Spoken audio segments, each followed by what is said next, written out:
Hey everyone, Tim here from Everyday Tactical Vids, and we're looking at three knives from Schrade. These are brand new for 2014. These are the SCHA7 series, and there's a wide variety of options here. So let me tell you about what they are. You can get these different knives in the larger or the smaller series. The larger series has a blade length of 3.25 inches, and the smaller series has a blade length of 2.5 inches. So slightly smaller versus slightly larger by about an inch. You can also get them in the plain edge, and you can get with a partially serrated edge, and then you can get them in black, and you can get them in this green color, and you can also get them in brown. So check out your favorite place to buy blades, and you can pick up one of these in one of the different varieties that they have offered there. What we're going to do today is look at the bottom blade here, which is the SCHA7 in black, and this is with just the plain edge. I will note that the brown ones do have the bead blasted blade, so it's not going to be black, it's going to be that more silver bead blasted color. This is the SCHA7B. Some of the specs on this knife: 7.625 inches for your overall length. Your blade length is 3.25 inches. Your handle length, 4.375 inches. Your blade thickness, 0.11 inches. And your blade material is AUS-8. This knife is going to open up with what they call their M.A.G.I.C system, and that stands for Multi-Purpose Assisted Generational Innovation Cutlery. So this is a spring-assisted knife, and you have two different ways to open it. You can use the thumb stud, or you can use the flipper on the back, which we'll show you in a moment here. One of the parts of this knife that's pretty unique is this handle. They call this a sculpted coarse powder coated handle, and it does have some nice texture to it, despite the fact that it looks kind of smooth. Just because it is coarse powder coated, it does give you some good positive grip and positive control there. It doesn't have, as you can see, individual finger grooves or anything like that, but because it is just coarse, and it kind of looks like a fossil to me a little bit, something you'd find in the ground there, it does give you nice positive control when you grab a hold of the knife. Lots of different places for your hand to kind of grab on and kind of dig into as you're using the blade. We do have the safety mechanism here. Push that back, you can see red is dead. Now you can open the blade. I'll show you with the flipper here first, and that swings out. Now when it is still red, you can close it up just by pushing the liner lock to the side and swing it back, and you can also use the thumb stud in the same way. Let me just show you the knife from end to end here so you can see what it looks like. And you do have a lanyard hole there at the end, and then coming back the other way.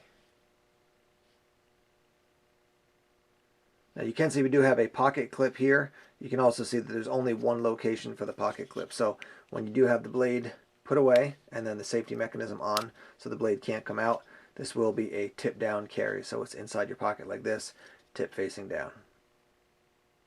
This is a liner lock, so if you want to put the blade away, it has to be in the red position. Now you can swing the liner to the side and then lock it back into position.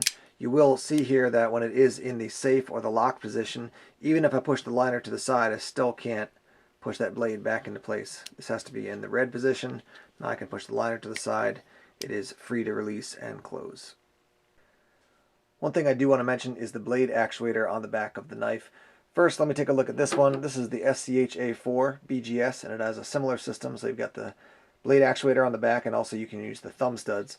Now when I close this up, you can see when I deploy it using the thumb stud, the blade actuator stays up. Now what I can simply do is push it down and out of the way.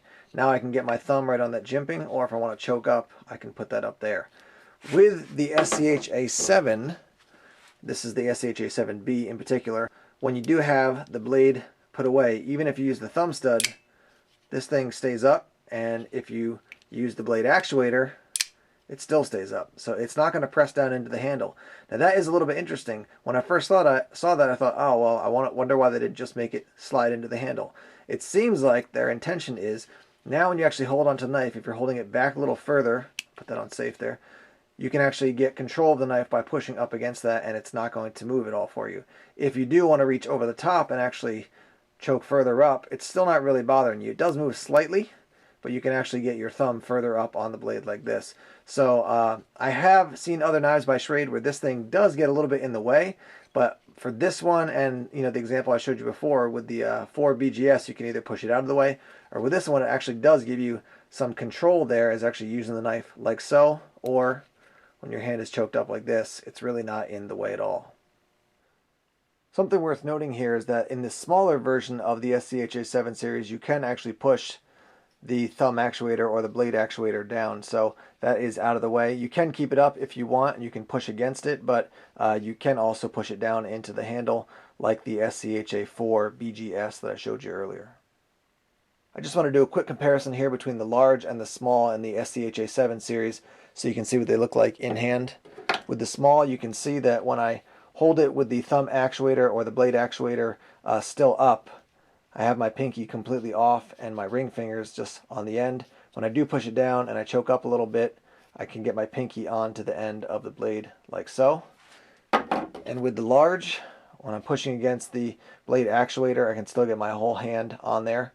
And then when I have the blade actuator pushed just slightly back and my hand forward, that's how my hand actually rests. Alright, let's show you the blade in use here. Just cutting some cardboard on top of my piece of wood so I don't beat the table up too much.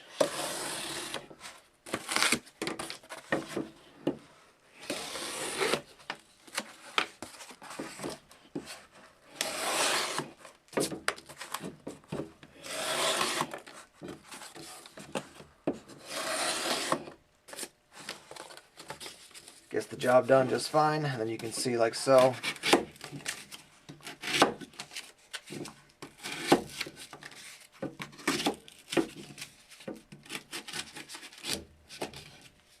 Here's an old plastic bottle just to show you what it looks like cutting into this.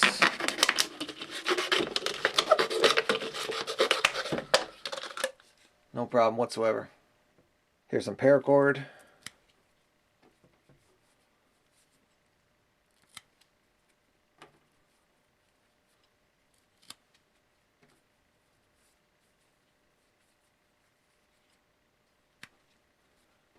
As you can see, easily cuts through this stuff, as long as I can hold on to it. Here's a look at what it does on just some wood as far as shaving.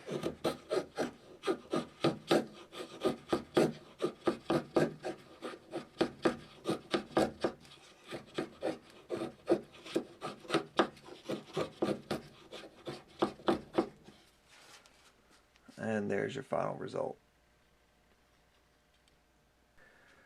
A couple final thoughts here. First, if you're interested in the smaller of the SCHA7 series, they measure 5.875 inches and the blade length 2.5 inches. Second thing I want to note is that these knives are made in Taiwan. For some people that makes a big difference to know where they're actually manufactured, so just keep that in mind. These are made in Taiwan. As far as use, I would definitely say EDC. I would also say camping knives, particularly the bright green one. If you drop that when you're out in the woods, you'll have a better chance of finding that than the black ones or the brown ones.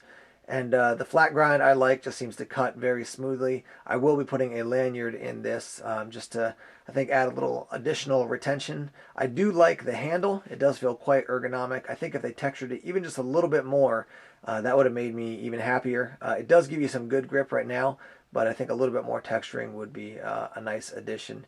No deep finger choil, but I did feel like I have good control there, and I do like the fact that you have first two ways to open it, and then second, once it is open, you can lock it into the open position. There you have it, an overview of some of the blades in the SCHA7 series. As far as your price point, you're going to find them probably between the $30 and up to the $45 range. In my research, I found the smaller blades in this series around $35 and the larger around $40. Thanks for checking out this review. Please subscribe to Everyday Tactical Vids, like us on Facebook, follow us on Twitter, check us out on Tumblr. Take care.